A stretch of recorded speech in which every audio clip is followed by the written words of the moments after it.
Hey, Pro Organizers, it's Melissa, and we're back with our second conversation this week with Missi McKown, who is a professional organizer in the Twin Cities area. And this is a little bit of a shorter episode, but trust me when I tell you, we are going to be talking about this subject a lot more. This is just our first entry into this very big topic. We are talking today about ADHD. And I am certain that you are starting to hear more and more from your clients and potential clients. I have ADHD. I just want to let you know that. And for some people, they're like, hey, what do I do with this client? And so we wanted to talk to Missi today because she has been diagnosed with ADHD and is a very successful professional organizer. And so she is working with her own diagnosis and then with clients that have the diagnosis. This is just the first conversation that we are going to be having about the subject. It's definitely not the last, but I hope that this at least gives you a little bit of a flavor of what might be important if a potential client comes to you and how you can be compassionate, even if you don't understand all of the details about how to work with an ADHD or a neurodivergent brain. One book we talk about in the podcast that is an absolutely great resource. It is a book by Susan Pinsky, and it is called Organizing Solutions for People with ADHD. I highly recommend this book to lots of people. It's a great business expense. Go grab it. The other important thing that I want to talk to you about is our Inspired Organizer course is going to be closing on Friday. We're closing enrollment for a while. I am going to be making a ton of changes and upgrades and revamps and refreshes. And when we reopen it later this year, we will be raising the price for the first time in 8 years. You can go to proorganizerstudio.com/links for all of the details, or you can email me hello@proorganizerstudio.com. You can DM me on Instagram, message me on Facebook. I would be thrilled to chat with you about what Inspired Organizer is, why it is great. And by the way, not just people that are brand new starting their businesses. We have people in our group that have been organizing for 2 decades, for 1 decade, for 5 years. We have some very, very wildly successful organizers in this group. So it is not just for brand new organizers, but it is definitely great if you want to start a business a lot quicker than you would normally be ready to. I would love to talk to you about it, and I would love to have you in our group. proorganizerstudio.com/links. Okay, let's start chatting with Missi about ADHD and all things wonderful about being neurodivergent and working with neurodivergent clients. Have a great day, organizers. Okay, so one of the personal things, so Missi and I went to lunch a few months ago, and and I'm going to let you tell your own story, obviously, but you were talking about how you had been formally diagnosed with ADHD. And then you said it, by the way, in the nicest possible way. But I was like, oh, I'm pretty sure I have it too. I'm just not diagnosed. I haven't made the appointment or whatever. And you were like, would you like me to point out a couple things that I've learned about my journey? And I was like, no, I know I have it. I definitely have it. But you pointed out a couple things. I'm like, oh, damn, she's right. So, which I love it. So I love it because so many people are starting, and this is going to be something that I'm going to talk about in a future podcast also with our other friend Cabri, who also has ADHD. But I want you to talk about your own diagnosis and then how it affects your organizing, because what I see a lot more of is that people are coming to our group. They're like, oh, someone is coming to me and they have ADHD. How do I organize with them? Like it's Yeah. a one step. Like if we just have a few tips, we'll be able to organize all. And it's not quite that simple. Yeah, So could we just make a flow chart? If you have ADHD, organize this way. If not, organize that yeah, way. if you just use blue boxes, it'll be fine. It's very complex, but tell us a little bit about your journey on this front. Okay. Well, my journey starts with my resistance to having ADHD and just disbelief. So I have this dear client who knows she has ADHD, and we worked really well together. We're still working together. It's been years now. And every once in a while, I would say or do something, and she would go, Missy, you think like me. And she's, I think you have ADHD. And she was always real cute and kind of playful about it. And I was just like, I don't think so. I really don't. But I had more and more people contacting me that knew that they had ADHD. They were saying it up front. And so I started doing what any good organizer would do. And I started researching it because I was like, well, I better know if there is something I should know that's different than how I've been helping people get organized for folks with ADHD. So I checked out this book from the library, my favorite place. And I think it's just called Organizing with ADHD by Susan Susan Pinsky. Pinsky. Oh, Yeah, the one with it's all so the good. Post-it notes all All the over the Post-it notes on cover. the front. Yeah. Yeah, it's just perfect, right? I read through the entire book before I met with this client, and she was a doctor, by the way, with ADHD. I read through the whole book and I was like, well, that's already how I organize. So I guess that's just convenient. Literally drew no threads that my brain, Really not just seeing all the signs. no, that my brain worked the same way as a Right. folks with ADHD. I was just like, oh, okay, cool. How convenient. I already do that. Closed the book, went and worked with the client, had great success. She was working with an ADHD coach at the time, and she was sharing some of her tips and strategies. So we implemented those into just really the systems that we were creating in her home so that she could follow it all seamlessly. Had a great experience, right? And then more and more folks kept coming to me with ADHD, and I was like, oh, this is so fun. I already know what we're doing, and just dove in. Then that client kept saying, Missy, you think like me? And I was like, I don't. And Carly Adams, who used to be a mentor in IO, she at the time was like, hey, Missy, because I told her about the Susan Pinsky book and she had read it for one of her clients. She's like, will you come on my podcast and talk about organizing for folks with ADHD? I said, absolutely. And she goes, first, though, I need you to read a second book on ADHD, and we're going to discuss that one too. So Carly mentions this book and she's like, hey, you need to read this book by Lisa Woodruff. It's called How ADHD Affects Home Organization. So I'm on vacation with my husband and I'm reading this book, and it's all about, at the beginning of it, is talking about the different executive functions of the brain and how it interacts with ADHD. I'm sitting on a beach in Mexico reading this book and Oh, man. I'm like, I'm literally highlighting it. I'm like making notes. Okay, And I just really quickly, I'm just trying to imagine a beach in Mexico. When I go to Mexico on vacation, I'm just bringing total, like, just fiction, mysteries. You're on a beach, and I bet people are like, "What a party that woman is. She's reading a book about ADHD." I mean, now you have insight into me. I've long been a fan of nonfiction. That was my first love. I just Oh, okay. recently got into fiction in the last few years and I'm low key obsessed. I know you read a ton too. I read a crap ton of books because it's just fun. And 3 at a time. That's an ADHD thing. Yeah. Anyway, so I'm reading this book and I start reading it out loud to my husband. And I was like, do you think this sounds like me? And he was like, oh my gosh. He literally had never considered it for me. I had never considered it for me. And I was like, oh. And God, people in my life at the time knew people that I would meet randomly at a networking event. And we'd be having this great conversation. And then they'd be like, do you have ADHD?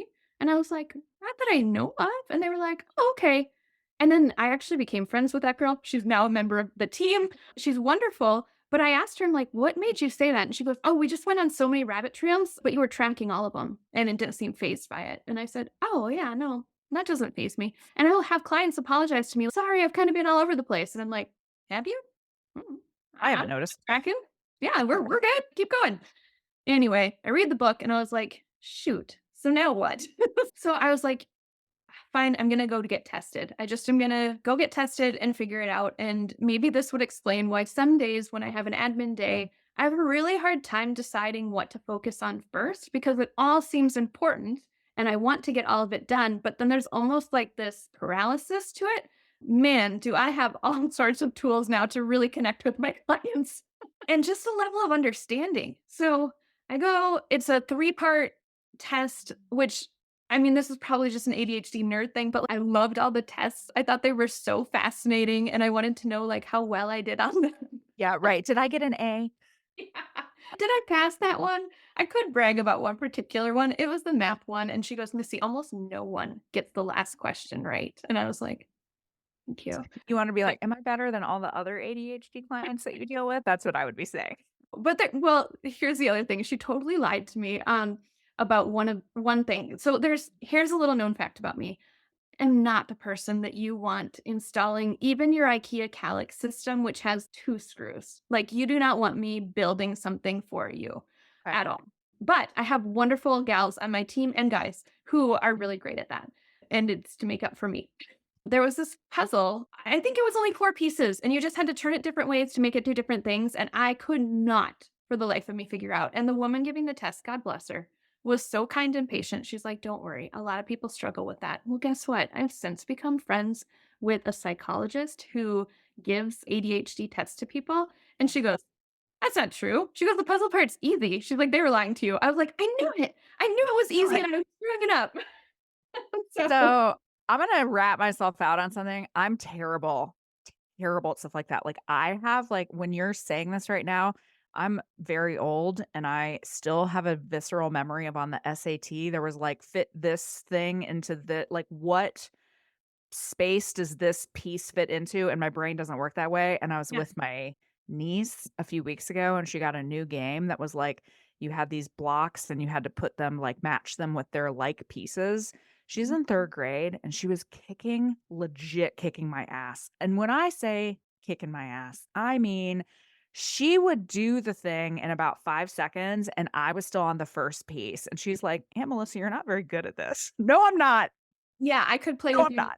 and she would crush me too. I mean, it's just not my gifting. And now I have family members who have ADHD and they are a whiz at putting things together. So this is also the beautiful and confounding part of ADHD. And this is why you cannot do a one size fits all answer when people in Inspired Organizer are asking, "Hey, I have a new client with ADHD. What do I do?" Yes. Well, what do they need? Is really the better question. Because I have seen in my practice as an undiagnosed ADHD person, I have seen there's one woman I think about a lot where her manifestation was everything had to be perfect. She Mhm. had to follow the KonMari method perfectly. She didn't like my detours from it, which I find necessary for actual success. One of the other things that I saw with her is she would get so over organized. Like she would say, "Well, I have tubs for everything." So it was like one kid's toothbrush and then the other kid's toothbrush and then toothpicks then she had 12 containers on her counter, which then Right. was causing so much more clutter. Visual And overwhelm. Yeah. yeah, exactly. And then you have people that are the standard, that or not standard, the more classic or more stereotypical, oh, I have this thing and then I have this thing of it, kind of going all over the place. And then everything in between. There's nothing that says this is how you organize with an ADHD person. You Yes. have to listen and you have to ask a lot of questions. Ton of questions. Right. Because there are some folks who, if they don't see it, it doesn't exist. Yep. Right. So it has to be really clear. And there are some folks that if they see it, it's overwhelming and it has to be put away. Yes. Same diagnosis, totally different approach. Yeah, it is just asking a lot of questions. But I am obsessed with my ADHD clients. I think it's so fun. I think folks with ADHD are just more fun in general. They're creative, they're talkative, they're goofy. I was just having a blast with one client. We found out that we both enjoyed musicals, like in the consult or something, I think. And so when I came for the first day, she had the Hamilton soundtrack blasting, and we just sang our little hearts out as we organized her kitchen together and had the absolute best time. Oh, My I other love it. favorite thing, and I know you do this too because we've done it together, is if someone says something like and it's a song lyric, my brain just has to sing it, right? And I was working with a single guy in Minneapolis and he said something and I just sang the rest of it. And then he sang the next line and I was like, yes. I And love it because the it worked. worst the corollary of that is when someone doesn't know what you're talking about, and then they look Yeah. at you really funny, and then you have to be like, "Well, it's a song. Never I mind." mean, I definitely had that happen too because obviously this is not my first rodeo that I just decided to sing randomly with a client, but I do love singing and having a good time and just being goofy and lightening the mood because so many people, especially those with ADHD, they have struggled with organization. It's a tenet of ADHD, right? They are not always super excited. They're excited about the end result, but they don't really want to be involved in the nitty-gritty part of the process. So anything that can just bring some levity to it, make it fun. I like to ask my clients what they like to do when they're doing something unpleasant. If they have to clean, are they people that put music on? Do they put a Yeah. movie on in the background? Do they listen to a podcast? Whatever that is, I invite that into the session. So I've absolutely organized a kitchen with Hitch on the countertop, Yep. because Yeah. she loves movies and every once in a while we would stop to watch a favorite part or something or whatever. But it's just, whatever you can do to help your folks with ADHD that you're serving feel comfortable, go for it. And if you're listening to all this and it sounds terrifying, maybe working with ADHD isn't for you. I'm always gonna come back to that point, and one of the things that I was gonna say a little later is one of the reasons that I love you for 1,000 reasons, but one of the reasons I love you is I have you as a referral partner. So reaching out to other people in your organizing community, they're theoretically competitors, but let's just not treat it that way. If you have something that you're uncomfortable with, please find an organizer that is comfortable with it because it's gonna be better for you, it's going to be better for the client. So if I had someone that was really struggling, you're Mhm. gonna be my first call on that, right? Like, I know that you can handle it, and I know that's something that you really love, and if you're sitting here thinking, "Everything they're talking about today is a total nightmare, and it sounds awful, and how do they even have a business?" Find someone that is a referral partner that is comfortable with that. Yeah, it's the same way that I'm still looking for someone who really enjoys working with hoarders. So if you're in the Twin Yeah. Cities and you like working with hoarders, please send me a Yay. message. Yeah. Well, this is a good example because I don't think I've talked about this on the podcast, but I have the client that told me she loved me last week Mhm. because she does. I worked with her dad one time and I was too much for him. I was a little too energetic or too like he needed someone different. And she was so nice. She was like, "Listen, I love you so much, but my dad needs someone that's just real slow and real methodical." And this will sound bad because I was like, "I know the perfect person for you. It's Missy." And not you are not slow and methodical, but I was just like, I just had this feeling. I'm like, I feel like Missy's gonna be a better energetic and personality match Sure. than I was. And it did not hurt my feelings that this client was like, "You're not my dad's cup of tea." Because Mhm. all I care about is her dad getting someone that makes sense. And Missy and I have a lot of things we're aligned on, but there are things that she's way better at than I am. And so I am going to send that referral to her because I think it's important for people to get who they really need. It's not about me Mhm. getting the business. Absolutely. It's about people getting what they need out of the experience. Have you changed anything about since your diagnosis? Have you Mhm. changed anything about how you do your business? Like either Mm, any of your processes or just things that you've discovered about yourself? such a good question. Man, okay. I have not been super upfront about having ADHD because I feel that there's still a stigma around it. Some folks are just, they see it more as a detriment. I was talking to, I'll just say a family member because I don't want to out them, but I was talking to a family member about it and I was like, can you just envision with me? This is what I think of when I think of the future that ADHD is going to be seen for the superpower that it is. And people are going to be clamoring for a legitimate diagnosis to People be want able it. to put on their resume because people with ADHD are such hard workers. They're so focused. They're so driven. I mean, there are such positives that come from it. And I think that not a lot of people see it as a positive yet. Some of the people that do have it totally can recognize their ability to super focus and get a lot done and way more done in a shorter amount of time than, say, a neurotypical person, right?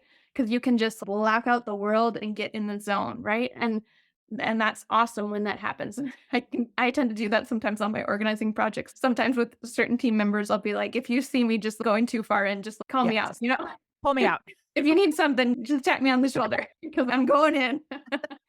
But man, it's just there's something beautiful about it, and I have been more comfortable when somebody else tells me about their own diagnosis, I feel more comfortable talking about mine than to be like, "I get it. I get where you're coming from. I can see how this is frustrating for you, and I can also see a path forward." Because that's the other beautiful thing about an ADHD brain.